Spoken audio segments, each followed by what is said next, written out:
everyone, it's Jeannie Walters with Experience Investigators. I want to invite you to a very special webinar that we are hosting for your fourth quarter. This will be on November 4th, and it's called From Assessment to Action. This is about building your customer experience roadmap. Join us at the link on your screen, which is bit.ly/CXAction. See you there. Sometimes we have to follow policies that might not be the best for the customer. That's what we're tackling here on the Experience Action podcast. This is Sean in operations here at Experience Investigators. I received this question via email and thought it'd be good for the podcast. What's the secret to balancing company policies with the flexibility required for exceptional customer experience? Fabulous question, and this is a good reminder that if you have questions for me and you don't really want to leave a voicemail, maybe you're a little shy, go ahead and email us at Experience Investigators, or just go to askjeannie.vip, and there's an option there where you can type in your question as well. We love hearing from you. This is such a great question because all of us are in this world and in this job where sometimes we have to follow the rules, right? We don't necessarily write the policies. We don't necessarily understand even where they came from. So sometimes we have to make decisions that don't feel quite right for the customer, even though we're technically, quote unquote, following a policy. So let's think about this a little differently. You've heard me talk about the importance of a customer experience mission statement. And the reason is because if we don't have that agreement of this is who we are in principle, this is who we are for our values, then we're making every single person in the organization really make judgment calls. And individual judgment is based on our life experience, our history, our values, our assumptions about people. So if we don't have alignment around that, this is where it can get very, very tricky. I like to think about policies as kind of principles more than policies. We want a little flexibility if we can get there. There isn't really a secret between choosing policies or flexibility. Instead, we want to design policies that empower employees. We want employees to make the quote unquote right decisions with some guardrails. Because if we don't have those guardrails, there are chances that, customers do sometimes exploit the system, right? They sometimes try to take things a little too far. We want to make sure we have proper policies in place so that we can be prepared for those things. But at the same time, we want to have the flexibility and empowerment for our people to make different decisions sometimes based on the situation, based on the relationship, all sorts of things. So before we get too far into it, I want you to think about yourself as both the customer and as the person who is acting on that policy. Because when you can see both sides of this equation, sometimes that leads to different outcomes. So, for example, we might have at a retailer a policy that says 30 days only for refunds or returns. But a loyal customer shows up and says, hey, the reason I'm here is because I got this package late. So while the purchase happened 35 days ago, I only got this package a few days ago. If we have a long history with that customer, if they have shown themselves to be a loyal customer, why would we jeopardize that relationship for a few days? These are the types of questions we have to train our front line on so that they can be empowered to make the right choice for the right moment for the right customer in the right situation. So a couple ways to balance this. First of all, clarify intent behind the policy. If a policy doesn't make sense, we need to raise the alarm on that. We need to ask that question because sometimes the intent is based on one thing that went wrong 10 years ago with one customer. So now we're punishing all other customers with a policy that no longer makes sense. Feel free to use your radar when you are thinking about your customers and their experience. Look around for policies that do not make sense for them.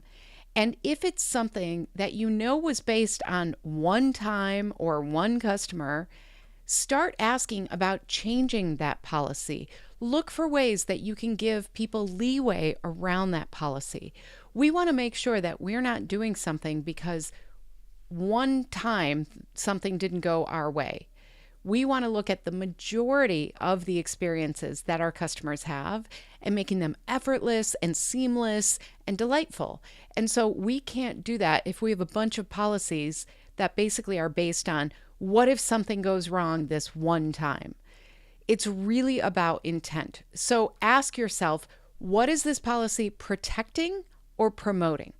If it's protecting financial risk, that's a reality. We have to be prepared to think that way. But let's make sure there's still room here for human judgment. Let's make sure we can still align ourselves with that customer experience mission and ask people to really understand the situation. There are times, especially in regulated industries, where you cannot mess around with those policies. So if that is the truth of the situation, make sure everybody understands that too, and why. Because the why is also something we can share with customers. If they are facing a policy that isn't going to be good for them, we want to make sure they understand. We understand this might be frustrating for you, but we are doing this because of XYZ. Now, if the XYZ is always simply because that's what we're told to do, that's not a very good reason. That's why part of this is about the culture. When we say empowerment, we want to empower people with the knowledge and wisdom and understanding so that they can back up these policies if they need to. We also want to equip our teams with not only the, checklist about policies, but really a framework about this. Why are we making certain decisions? When are you empowered to make certain decisions? You can even use things like decision trees to help employees understand when do we need to stick to this policy no matter what, and when could we have a little leeway based on the loyalty that we've seen from the customer, based on the situation or the circumstance, or simply based on the fact that we're looking at a customer who we really believe needs us to make a few adjustments so that they feel like they were treated fairly. Now, can we do that all the time? No, but there are certain circumstances when we can. We also want to start collecting data on exceptions. If you have one of these policies that a lot of people complain about, that you don't feel good about, start looking around for when are the times when we would have made an exception, but we couldn't, or when are the times when we have made an exception because we had that leeway. If you find that there are more exceptions than following the rule, that is giving you data to go back and look at this policy, these processes, and see if you can make them more proactive, more effortless, and just more feasible for you and the customer. And then, of course, when employees make these decisions, when they are in that situation where they give a little leeway on a policy, or they feel empowered to really do something a little outside of those guardrails, we want to make sure we're looking at all of those examples. And sometimes we want to highlight that was a great thing to do. You made the right choice here. Or it could be a coaching moment where you say, I understand why you wanted to give some leeway on this policy. Let's go over why that probably wasn't the best option in this specific circumstance. Now, policies are there for a reason. We want to protect our organization. We want to make sure we're giving people who work those front lines the ability to really do what they need to do within the structure of our organization. And we want to be fair to customers. So we can't give one customer a whole bunch of options that another customer hasn't. So we have all of these things in place for a reason. But there are individual policies that probably were put in for the wrong reasons. So I do encourage you to question the policies that you have. Are they always needed? Are they always necessary? A great example of this is the culture shift that has happened among public libraries in the United States. Most of us have borrowed a book from the library.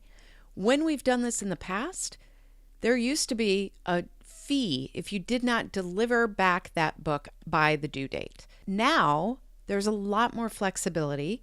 There usually aren't fines and fees, and libraries are really embracing the role of being a public good, of helping people really connect with books and information and all the great things that our libraries give us. The shift in that has actually provided a lot of opportunities for them to build better relationships with the communities that they serve.